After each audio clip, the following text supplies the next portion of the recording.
संविधान बदलने का ख्वाब देखना बंद करें। दुनिया की कोई ताकत भारत के संविधान को नहीं बदल सकती। हमारे देश के लोग इतने कमज़ोर नहीं हैं। पूरे देश के बहुजन समाज के लोग अपनी जान दे देंगे, लेकिन इस संविधान को बदलने नहीं देंगे। ये बात समझ लीजिए। केंद्र की सरकार संविधान को नहीं मानती, सर्वोच्च न्यायालय को नहीं मानती, कोर्ट को नहीं मानती, कानून को नहीं मानती। आज केंद्र में एक ऐसी सरकार है जिसके लोगों ने पूरे देश में दंगे करवा दिए, नफरत का वातावरण बढ़ गया है। देश की इज्जत मान सम्मान बढ़ाने वाली बेटियां, ओलंपिक पदक जीत के लाने वाली बेटियां इतने दिन तक धरने पर बैठी रही, अभी तक उनको न्याय नहीं मिला। तो इसका मतलब साफ है कि केंद्र के अंदर जो सरकार है वो न्याय में भरोसा नहीं करती। वो बहन बेटियों की इज्जत पे भी कोई सम्मान उनके प्रति कोई सम्मान उनका नहीं है। तो ऐसे में आज सबको एक बात समझ आ जाना चाहिए, उन्होंने सारी संवैधानिक संस्थाओं पे कब्जा कर लिया है। यहाँ तक कि कई बार तो कोर्ट के जो जजमेंट आते हैं उन जजमेंट में भी न्याय नहीं दिखता। और अगर कोई हौसला करके संविधान के हिसाब से जजमेंट आ जाता है, एक बहुत बड़ा एग्जाम्पल, लाइव एग्जाम्पल आप सबके सामने दिल्ली की सरकार का। दिल्ली में अधिकारी किसके अधीन होंगे? चुनी सरकार के अधीन होंगे या फिर नॉमिनेटेड एलजी के पास होंगे? ये सवाल 8 साल तक लड़ने के बाद सुप्रीम कोर्ट ने उसको डिसाइड किया कि जनता वोट देकर जिसको चुनती है ये अधिकार चुनी सरकार के पास होंगे। लेकिन ये केंद्र की सरकार संविधान को नहीं मानती, सर्वोच्च न्यायालय को नहीं मानती, कोर्ट को नहीं मानती, कानून को नहीं मानती। उन्होंने अध्यादेश लाकर बाद में संसद के माध्यम से उसको बदल दिया, यानी कि सुप्रीम कोर्ट के जजमेंट को बदल दिया। इसका मतलब स्पष्ट है कि केंद्र की सरकार किसी न्यायालय को, किसी कानून को, किसी और न्याय व्यवस्था को नहीं मानती है। इसका एक ही तरीका आप देश को समझ आ जाना चाहिए कि ये सरकार, इनको लगता है जैसे धर्म के नाम पे वोट मिल जाएगा, हिंदू मुसलमान करके वोट मिल जाएगा। तो आज पूरे देश के SC, ST, OBC माइनॉरिटी को ये समझना पड़ेगा कि इन्होंने एजुकेशन को महंगा करके आपके बच्चों से एजुकेशन छीन ली है। आज एजुकेशन इतनी महंगी, आपके बच्चे एजुकेशन नहीं ले पाएंगे। और इन्होंने सरकारी, ज़्यादातर जो सरकारी उपक्रम थे बेच दिए हैं, सरकारी नौकरियां ख़त्म कर दी हैं। तो नौकरी भी नहीं बची, पढ़ाई भी नहीं बची, अब बचा क्या? और ऊपर से गुंडों को इतना बढ़ावा दिया जा रहा है। जब उन पर मुकदमा दर्ज होता तो उनकी गिरफ्तारी नहीं होती। डॉक्टर रतन लाल भी यहाँ मौजूद थे सर, उनके साथ भी यही हुआ, उन पे FIR थी, उनका प्रमोशन नहीं हुआ, ये कह के वाइस चांसलर ने कह दिया कि आपके ऊपर FIR है। वहीं जो दौलत राम की प्रिंसिपल है उस पर FIR भी है, चार्जशीट भी है। कानून एक ही देश के अंदर दो तरफा कानून चल रहा है, न्यायालय चुप है। न्यायालय, जैसे कि आपने बताया कि जो न्यायालय से जजमेंट्स आ रहे हैं वो ठीक नहीं आ रहे हैं, तो क्या करे बहुजन समाज? 80% से ऊपर। पहले तो आप ये समझ लीजिए, चाहे कानून में व्यवस्था हो, चाहे कोर्ट की जजमेंट आ जाए, मनुवादी सरकार उसको अपने हिसाब से इस्तेमाल करती है। कहीं कहीं तो उसको जब लगता है कि जिसको गिरफ्तार करना है, अनुसूचित जाति, जनजाति, पिछड़े वर्ग का, माइनॉरिटी का है, उस पर तो तुरंत गिरफ्तारी करके जेल में डाल देते और 3-3 साल, 4-4 साल जमानत नहीं होने देते। और उसी तरह के केस में जब आरोप मनुवादी या बीजेपी के नेताओं पे आता है, चाहे वो मंत्री हैं चाहे सांसद हैं, उनके खिलाफ मुकदमा भी दर्ज नहीं होता।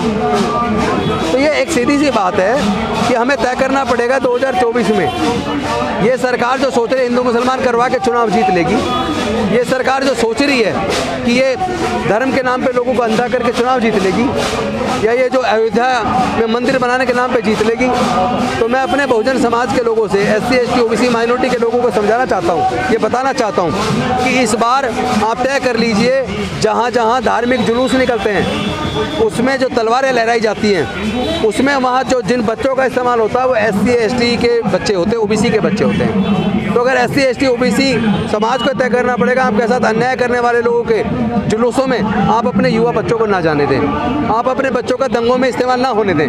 क्योंकि आज तक देश में जहाँ भी दंगे हुए हैं, जहाँ भी लोग मारे गए और जो मारने वाले हैं, उनकी जो सूची है उसको आप देखोगे तो उसमें SC, ST, OBC के लोग निकलेंगे, माइनॉरिटी के लोग निकलेंगे।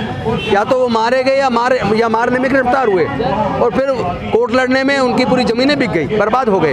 तो जो लोग भड़काऊ भाषण देते हैं, जो लोग धर्म के नाम पर, जाति के नाम पर दंगे करवाते हैं, वो लोग कभी गिरफ्तार नहीं होते, मुकदमा उन पर दर्ज नहीं होता।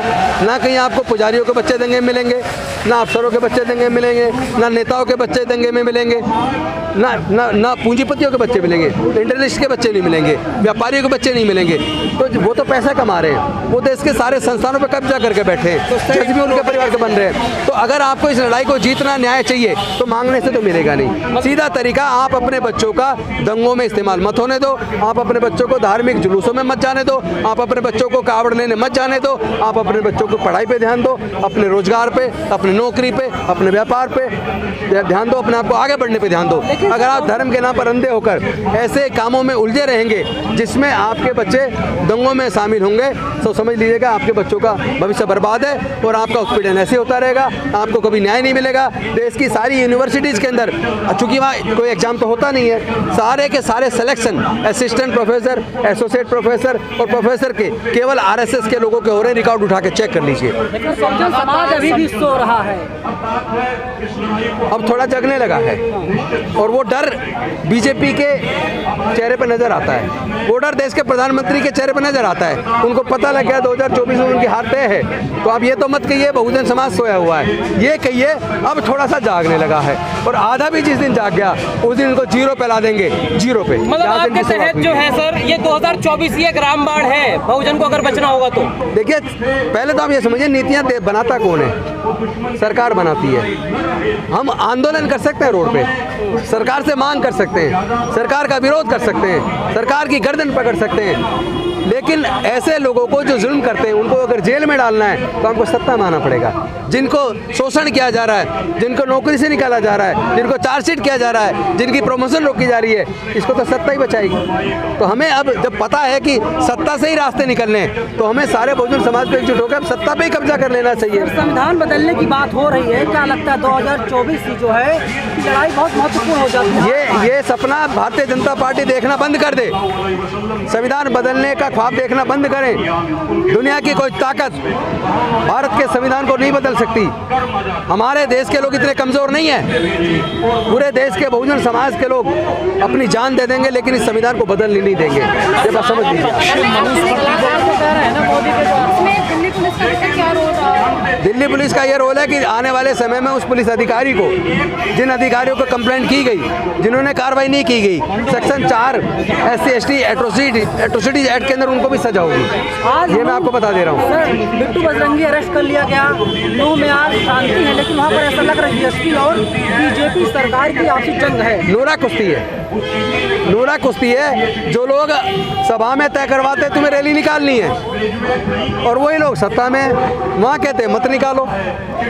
अरे आप जैसे बाकी जो बहुजन समाज के लोग जब कोई संगठन बना के आंदोलन करते हैं और जिस दिन आपको नहीं निकलने होता तो रात को घर पे गिरफ्तार कर लेते हैं, रोड पे तो आने ही नहीं देते, फिर उनको रोड पे क्यों आने दे रहे हो? इसका मतलब वो आंदोलन खुद करवा रहे हैं, वो यात्रा खुद नहीं करवा रहे हैं। ये तो स्पष्ट है, ये सबको समझ आ जाना चाहिए। मुजफ्फरनगर में सर बच्चे को जो देखा गया कि मुस्लिम समाज का बच्चा था उसके थप्पड़ पड़वाए गए हैं, अपब्रिंगिंग ऐसी हो रही है। यूनिवर्सिटी तो बहुत दूर की बात है, अब जो प्राइमरी स्कूल है उसमें इस तरह की घटना दिख रही है, तो क्या अब एग्जाम्पल ऐसे इसलिए दिख रहे हैं, जैसा आपने ट्रेन के अंदर देखा होगा पिछले दिनों, एक कांस्टेबल ने, RPF के कांस्टेबल ने अपने सीनियर ASI का मर्डर कर दिया मीना का, और 3 मुस्लिम जो देखा दाढ़ी और टोपी है उनका मर्डर कर दिया, और साथ में ये भी कह रहा है कि भारत में रहना है तो बीजेपी को वोट करना पड़ेगा, योगी मोदी को वोट करना पड़ेगा।